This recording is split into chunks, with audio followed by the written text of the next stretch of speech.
Hello,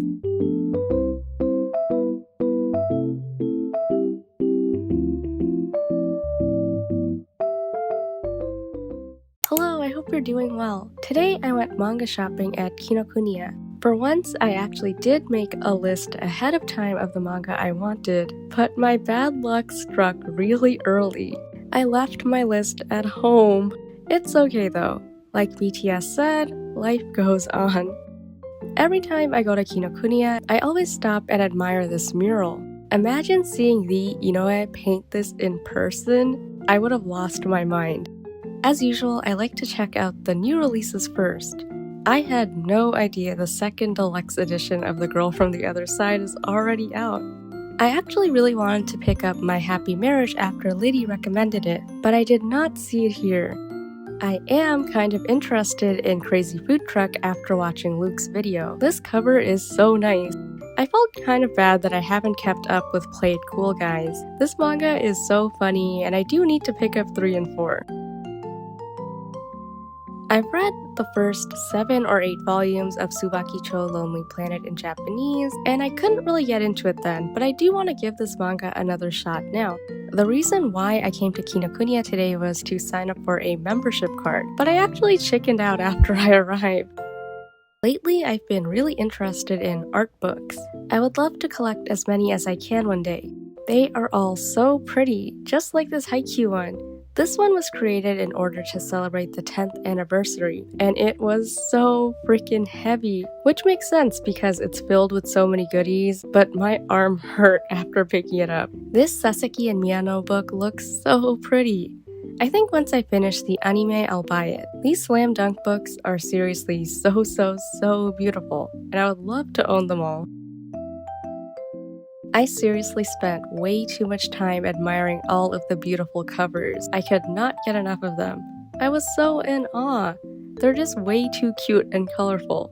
Of course, I'm also a merch girl at heart. These pins were so sparkly and pretty.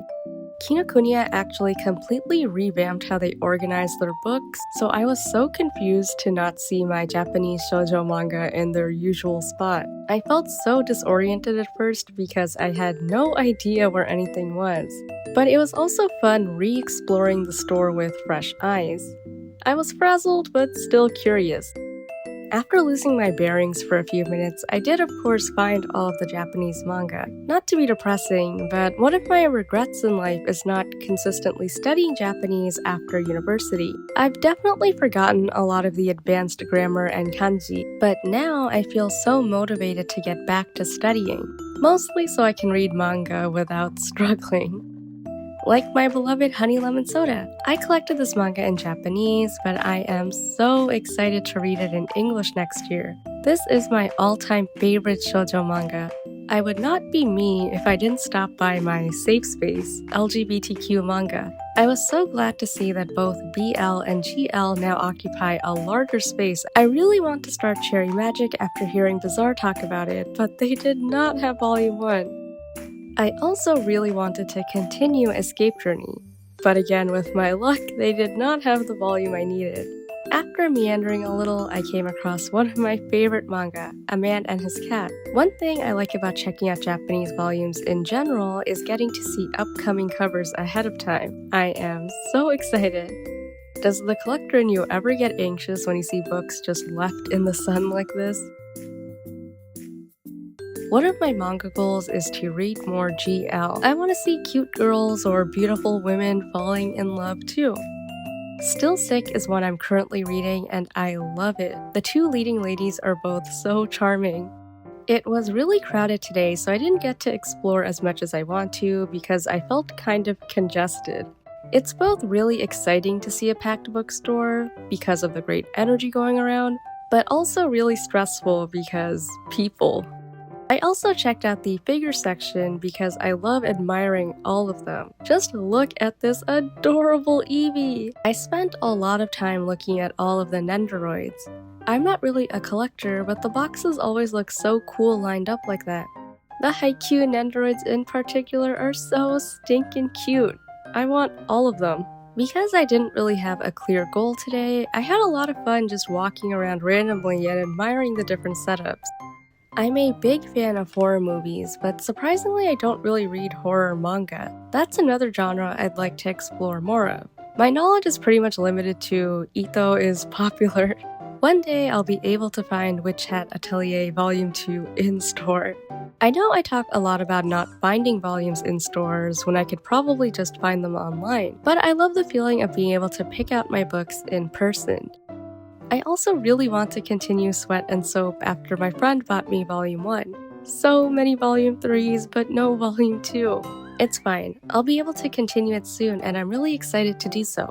A little while ago, someone recommended Summertime Rendering to me. I definitely do want to start it soon because it sounds really interesting too. I used to think the Spy Family covers were a little too basic, but the simple design has really grown on me recently. I was so excited to see Volume 1 of Skip and Loafer. When I read the premise, and when I saw this adorable cover, I thought this manga sounded perfect for me. I'm so excited to start this one. It sounds silly, but I really love looking at manga I already own while manga shopping. It's just fun for me to see other people pick up my favorite manga. I forgot who said this, but a little while ago someone had said that fans of Jujutsu Kaisen would like Noragami, and that really intrigued me. As a fan of Noragami, would I like Jujutsu Kaisen? Seeing this huge display reminded me that I need to start it soon. The Lovesick Ellie covers look so cute. I am definitely adding this to my reading list soon. I wish I could have picked up more volumes of Love Me Not though, slowly but surely. I also really need to catch up to Free Ren. I love this manga and I think I'm at around volume 4, so I'm not that far behind. Go With the Clouds North by Northwest is also pretty high on my priority list. I was so enchanted by Volume 1 and I need to pick up more as soon as I can. Another great thing about seeing Japanese manga in person is getting to scope out new titles that I want licensed in English. It is so easy to art bait me into new series, and some of the covers I saw were so pretty. You can actually read Dakaichi digitally on Futekiya, but online you can't see how pretty these spines are. Looking back at this footage, I really should have bought this volume. The cover is so beautiful. GL covers are some of the loveliest I've ever seen. Who doesn't want to see cute ladies in love and surrounded by flowers? I am a big fan of blind boxes, kuji, gacha, and the like. I was ecstatic when I came across some Twittering Birds ones. Even though this is a pretty popular BL, I don't often come across merch for it, so of course I had to grab one. I originally picked up 2, but I just couldn't justify spending $15 for a single acrylic standee the size of my thumb, so I compromised and only picked up 1. I actually went to Kagame Genkuro's book signing when he came to Kinokuniya. Getting a chance to talk to him about how much I love his manga and how it impacted me was unforgettable. Over the past few months, I've seen One Piece pop up in many different places in my life, and I think it's a sign to finally start this manga. These Fruits Basket illustration books are so lovely, and I really should have grabbed one.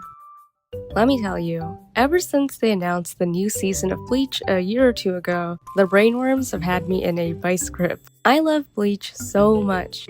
The first episode of the 1,000-Year Blood War was so epic. I really need to go back and restart the manga.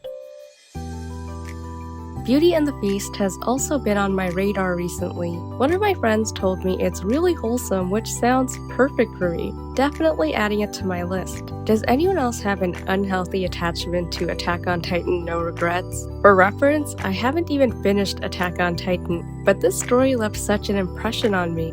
Probably because I love Levi. Looking at Aoharu Ride spines always brightens my day for some reason. They are just so calming. I think plushies are so cute, but I feel weird about touching unwrapped ones, especially nowadays. One of my friends who doesn't even really like anime or manga is obsessed with Moriarty the Patriot, and it makes me want to check it out too to see how it grabbed her attention. So much Blue Period merch, I love it. I still haven't watched the anime and I feel kind of bad, but I'll try to do it soon. As if I could resist looking at more art books. This one in particular really caught my eye because of the whale. How cool! And I really should have picked it up. At this point, I headed downstairs where there is a lot of stationery, even more plushies, magazines, novels, reference books, and more. It's much quieter down here, which I also appreciated. This is also where all of the Ghibli merch ended up. It used to be on the main floor, so I was a little bummed to see it move down here instead. But it's not a big deal at all. Ghibli merch is so cute, but so expensive at times. I really wanted one of these craft kits, but I'm not ready to spend more than $30 on one. I'm sure I'll cave in soon anyway, though. After paying for my books, I went back upstairs to the cafe. I skipped breakfast this morning in a rush, so I was very hungry. I hope you enjoyed watching this video. Let me know if anything caught your eye or if you have any recommendations for me. I shall see you again soon.